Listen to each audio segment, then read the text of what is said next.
جی ملګرو دا وخت به موږ سره جاوید پیزا هغه په لاین راځي، هغه ته کال میلاو، نو د هغه سره به خبرې اترې او هغه سره به ګپ شپ لګو. نو کال هغه کو جاوید پیزا ته. هلو السلام علیکم. وعلیکم السلام. صدام صاحب څنګه یې؟ خیر دی. جاوید پیزا ښی؟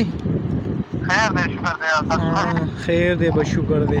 موږ ویل چې لږ زموږ د چینل کې هم دا راشي اورې لږ ګپ شپ ورسره ولګو. ها څنګه لندن کې وخت مخ څنګه روان دی؟ الله شکر دی، ښه برابر مزو کې. ها دا راته ووایه دغه پاکستان ته څه راتلو متلو اراده نشته؟ یاره خلک تپوسونه کوي بار بار. پاکستان خو زمونږ ډېر زیاتې هغه موډل کې زمونږ د نیشنل ټیم ورسره څه ولکه مخکې مخکې. ها ها نازي اقبال څنګه ده؟ شکر دی، ښه ده، ښه برابر. ها جاوید پیزا یو تپوس مې درنه کوم. زیاتر کسان دا خبرې کوي که نه دلته پاکستان کې هغه وایي چې دا چې کوم لندن ته تللی دي نو د دیو چې کوم دلته کې د دې لور چې وه هغه مسله چې دی وکړو د دې نه پس دیو چې په کم طلاق او کیسې کولې خو زیاتر لکه د لور مسله یادوي په هغې کې وایي چې لکه دا د نیشنلټي حاصلولو دپاره دیو دا کیسه وکړن دا په دې به ته څه وې؟ ها چې هغه ټول خلک دا وکړه دا ته ویډیو کې خو برابر دي خو لکه چې هغه ټول خلک برابر دي. ها لکه زمونږ د وخت کې هغه سړي دي. ها ها आवाज هم داسې کلیر نه راځي لږ که ځای بدل کړئ نو. ها اوس صحیح شو. ها بل ته دا ووایه زیاتر کسان هغه دا هم ویله کوی د دیو چې کم طلاق شوي او د طلاقو نه پس دا اوس هم د یو بل سره یو ځای اوسېږي نو په دې باره کې به څه وې؟ نو طلاق هغه هم په غوسه کې کړي وو او بیا موږ د علماو نه تپوس وکړو هغه وایي چې دا طلاق نه دي شوي.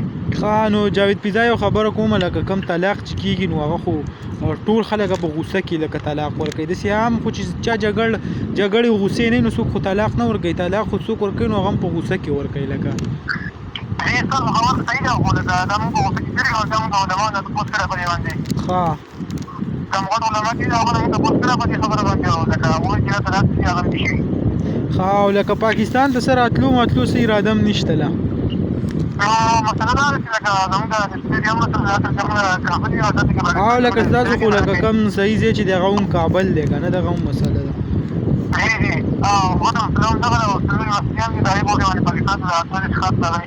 ښه او یو تپوس مې درنه بل هم کو زیاتر کم دا کسان وایي هغه وایي چې لکه د دیو د لور چې کم کیس راغلی او د ماما سره نو هغه کیس ختم شوی دی او که نه لا اوس هم چلیږي؟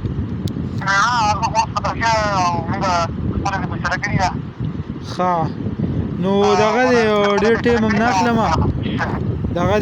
هم نه اخلمه اواز هم داسې کټ کټ کېږي خو په اخره کې به خپلو مینهوالو ته او کوم د نازي اقبال کوم مینهوال چې دي خاص کر هغو ته به څه پیغام ورکړې؟ زه د هغو ډېره شکریه ده کوم چې هغه موږ سره سپورټ کړي.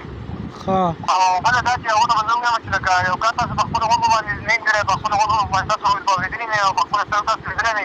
بلکل او صحیح خبره ده لکه نن سبا چې کوم خلک کومې قیسې کوي څوک لکه څه نه به خبر نه وي خو یو دروغ به جوړ کړي یا به داسې دروغ ویډیوګانې څه جوړوي او هغه کارونه به کوي. موږ هغو ته ووایو چې مهرباني وکړئ لکه چې تاسو په خپلو غوږو باندې څه نه اورېدلي نو هغه خبره مه کوئ ښه ده. ښه او مه په هغې باندې عمل کوئ. صحیح ده. نور خو خیر دی که نه؟ تاسو خوشحاله ساتي. نور خو خیر دی که نه؟ خیر دی او تاسو خیر. بس خیر دی شکر دی. صحیح ده ډېره مننه د وخت راکولو انشاءالله بیا به هم ستا سره رابطه کوو. ډېره مننه. ډېره مهرباني. السلام علیکم.